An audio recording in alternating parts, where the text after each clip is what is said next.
반갑습니다. 저는 오늘 이 기수한 프로그램에서 기술 연수를 맡았습니다. 한국교원대학교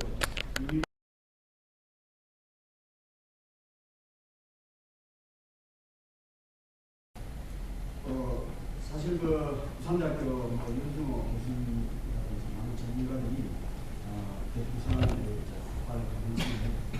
중국 학자들 여러 가지 영상을 가지고 논의를 했습니다. 이번에 제가 26일 날 이렇게 돌아와서 부산 사과원 중에서 작사를 가졌습니다.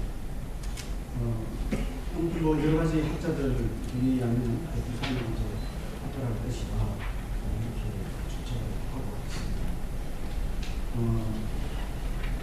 우리가 이제 폭발했을 때 이제 어떤 이제 영향이 있을 것인가, 나중에 이제 이성수 교수님과 이성훈 박사님께서 제그 영향과 그에 대한 공학적인 연구를 하실 것입니다. 앞으로 이것을 하기 위해서는 우리는 많은 데이터를 제공한다고 했습니다. 이것은 그냥 간단히 지오 데이터라고 한다면 지리학, 지형학 등 이런 지오 데이터들을 많이 내야 될 것이라고 생각합니다. 이것은 비단 과학적인 연구뿐만 아니라 재난하고 이제 바로 연관됩니다. 근데 이제 여기에는 이제 과연 이 재난을 우리 동부가 진출할 것인지, 우리가 경제라는 이런 지역을 한반도로 볼 것인지, 이제 우리 대한민국 영토로 맡은 걸로 볼 것인지, 이 세 가지 관점에 우리는 다 노래를 해야 되라고 생각을 합니다. 백두산은 지리적인 의미가 매우 큽니다. 우리가 중고등학교 때 배울 때 해도 북한에 대해서 국경과 연관해서는 보통 세 가지를 많이 배웠습니다. 가장 높은 백두산, 그리고 가장 기온이 낮은 중간지, 그리고 가장 북쪽에 있는 영토, 영상, 이렇게 가지고 이제 최극에 해나가는 세 가지를 배웠습니다만, 백두산의 의미가 정말 굉장히 잘 아시겠지만, 우리나라 대한민국 국민들도 몰입하는 데는 어느 나라도 비지지 않습니다. 정치적, 사회, 문화, 종교 이렇게 해서. 그러니까 백두대간이라는 용어가 백두산에서 나오기 시작하니까 이거는 어떤 종교와 인물도 강하게 대한민국 국민들이 거기에 대해서 많이 관심을 보였습니다. 그것은 백두산이 가지는 그런 아주 높은 상징성에서 이해하지 않는 것 이렇게 생각합니다.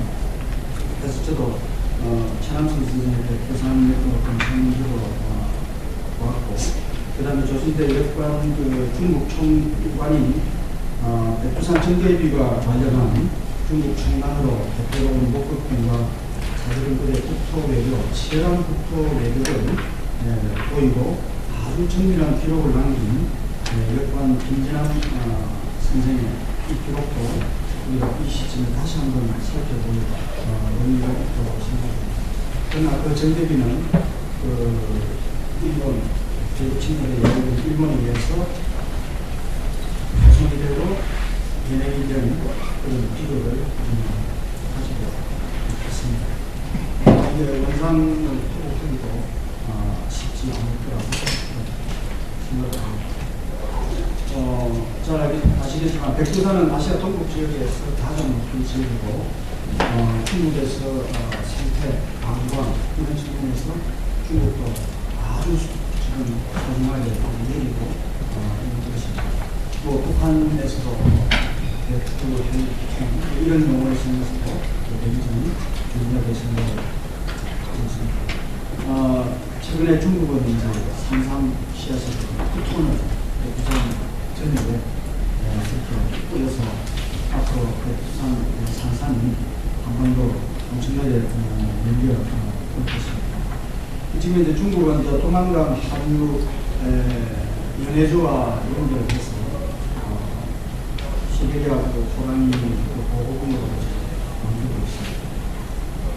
이 지역이 이제 백두산 호랑이 보존 사업하고도 중국이 연결하고 있습니다. 다만 안타깝게도 안타까운 것은 이제 북한 쪽에서 연구가 어느 정도 이루어지고 있고, 또한 북한에서 중국이나 우리 한국의 전문학자들에게 어떤 이제 지역 답사를 통한 연구의 기회를 줄 것인가, 이것이 하나 이제 관건이 되지 않을까 싶습니다. 이미 뭐 아시고 계시겠지만 중국이 지금 현재 지속적으로 측정을 하고 있는 것으로 알고 있습니다만, 그 지층에 있는 지하수 온도라든지 가스 분출이라든지 그다음에 화산산 지진에 대한 진동의 정도 이런 것들이 이제 계속 연구가 되고 있을 것인데, 이 부분은 우리가 국제적인 규율에 의해서 우리가 또 많은 정밀한 자료, 실제로 같이 참여해서 공부조사를 할 수 있도록 이런 외교적인 노력도 해야 할 것으로 생각합니다. 또 아시는 대로 백두산은 굉장히 그 화산된 면적이 굉장히 넓고, 아마 3천만 년 전, 제가 이거 오타가 굉장히 많아서 수줍합니다만, 그것부터 시작을 해서 쭉 뻗어져 나온 하나의 성층화산입니다. 그래서 만약에 이번에 폭발할 때 그 폭발하는 그 물질이 뭐냐, 근데 뭐 의외로 용암이 흘러나올 것인가, 용암이 흘러나오고 난 이후에 폭발성 그런 화산 풍력 같은 것이 나올 것인지, 그 다음에 아주 이립적인 화산재가 나올 것인지, 이 부분은 각 다양한 그런 시나리오를 우리 학자들이 이제 아마 가져야 할 것으로 생각을 합니다. 제가 이게 그 문제가 되고 나서부터 제가 대학서적으로 세상을 담은 지리교실이라는 의미에 백두산 폭발을 하는가 해서 백두산 화산에 관한 한 챕터를 이 책에 썼습니다. 이게 이제 지난 15년도에 제가 출간을 했고, 지난 한 15년간 북한의 자연재해와 환경 문제에 대한 국가의 연구 프로젝트를 수행을 하면서 금왕강과 압록강, 백두산을 여러 차례 합수를 했어요. 현재는 그 금왕강 하류 이제 해적물 분석을 지금 연구를 수행하고 있습니다. 이런 백두산 그 화산대는 우리나라 그 5대 이제 신생계 화산 지역 중에서 유명한 지역입니다. 백두산 화산대, 그다음에 이제 한라산, 독도와 울릉도, 그리고 제가 지금 한 15년째 연구하고 있는 철원 평양 용암대지, 그리고 북한에 있는 신대국 용암대지와 함께 한반도에서 고대 신생계 용암대지를 이루고 있습니다. 지금 이제 한국에서는 가장 넓은 그런 면적을 가지고 있고, 대략 전체 그 용암대지 전체 화산대로 말하면 한 4분의 1 북한에 있고, 나머지 한 4분의 3은 이제 중국 쪽에 나와 있습니다. 제가 일부 지역은 답사를 갔습니다만, 현무암 지형 때문에 답사를 갔습니다만, 넓은 곳은 세대수 같은 경우는 약 한 400에서 500 정도가 되고, 얕은 것도 한 30에서 한 60 정도. 철원 용암대지가 철원 있는 지역이 한 30에서 한 40이 되고, 평강 지역에까지 올라가면 한 6, 70 이상. 제가 논문에 나와 있습니다. 그것도 조금 넓게 나와 있고, 얇은 곳은 한 2, 3m 가까이 되는 매우 넓은 이런 지역을 형성하고 있습니다. 그래서 앞으로 어떠한 종류가 폭발할 것인지, 이런 부분과, 그 다음에 이제 기상 기류의 이제 조건에 따라서 어떠한 형태로 한반도에 영향을 미칠 것인지, 이 문제가 있습니다. 저한테 수업하고 강의했을 때, 김남신 박사하고 양질 학교에 어떤 영향을 미칠 것인가, 시나리오에 해당하는 연구를 한 바가 있습니다. 그 다음에 이런 이제 백두산은 현재 이 백두산의 영토적인 실체에 대해서 우리가 연구를 하시는 분들이 함께, 물론 뭐 다 개념을 가지고 있으리라고 생각을 합니다만, 현재 우리가 관리하는 영토가 됩니다. 그래서 우리가 통일을 전제로 할 때는 우리의 국토의 일부분입니다만 현재에서 우리의 행정적인 관할을 하고 있지. 이러한 측면에서는 우리가 일부분을 통일교육과 연관한 이런 측면에서 해야 되겠다 생각합니다. 따라서 앞으로 소방방재 층에서의 안전에 관한 이런 연구뿐만 아니라 통일부에서도 남북 관계를 좀 활성화시켜서 학자들이 진정한 그런 순수 학문적인 측면에서 북한을 방문해서 또 오늘 발표하시는 전문가분들과 함께 같이 연구를 해서 실질적으로 북한에 도움을 줄 수 있는 이런 것도 되어야 된다고 생각합니다. 제가 지난번에 지리환경교육학회에서 이번에 세월호 사건과 관련해서 우리 지리에서 우리 국토에 대한 이러한 재난재해에 대해서 좀 발을 많이 해야 한다. 이렇게 해서 제가 국토 교육을 재정립하기 위해서 영토교육, 국민교육, 연관교육, 헤리티지, 문화유산교육, 그 다음에 향토교육, 그리고 재해를 넘어서 재난교육이라는 이런 6개의 주제로 국토교육론을 지금 제가 추천했고 이 부분을 지금 이제 작업을 하고 있습니다. 그래서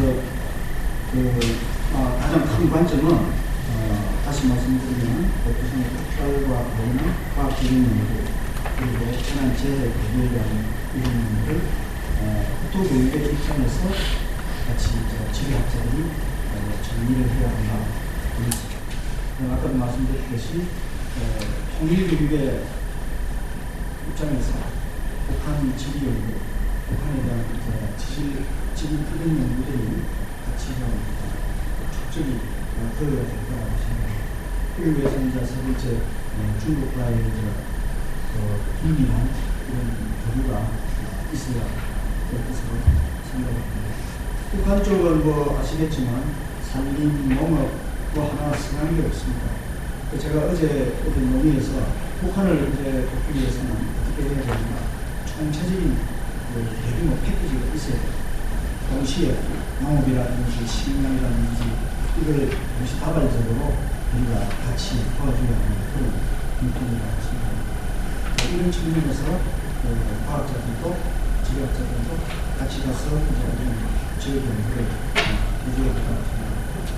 앞으로 오늘 전문가들께서 말씀을 하시겠지만 우리가 현장에 가서 답사를 하지 않고 그 다음에 현장에 가서 우리가 자료를 하시지 않고 그걸 이제 전체적인 자료가 프레임만 이렇게 참 하기는 참 안타까운 점이 참 많습니다.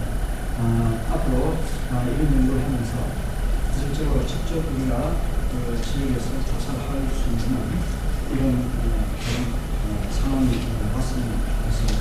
미래한국적인 포럼에서 제1차로 백두산 폭발에 대해서 이런 주제를 가지고 첫 포럼을 준비한 것에 대해서는 매우 의미가 있고 잘 주제를 잘 선정했다고 생각을 합니다. 구체로 기회가 닿는 대로 한걸 때 현장에서의 연구를 한성으로 더 조사해서 지금 학교와 그리고 할 수 있도록 하겠습니다. 모쪼록 오늘 이상수 교수님과 김지훈 박사님의 발표를 듣고 저도 함께 공부와 다시 함께 공부를 할 수 있는 기회를 드리도록 하겠습니다. 네, 감사합니다.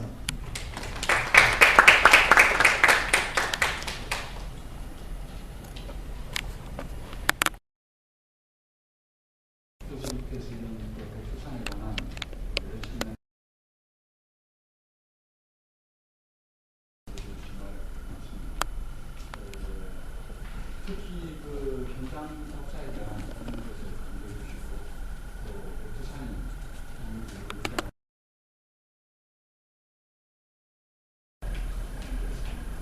자, 그러면 오늘 그 실제 발표 첫 번째 발표는 백두산 화산 지형에 관한 이성수 교수님의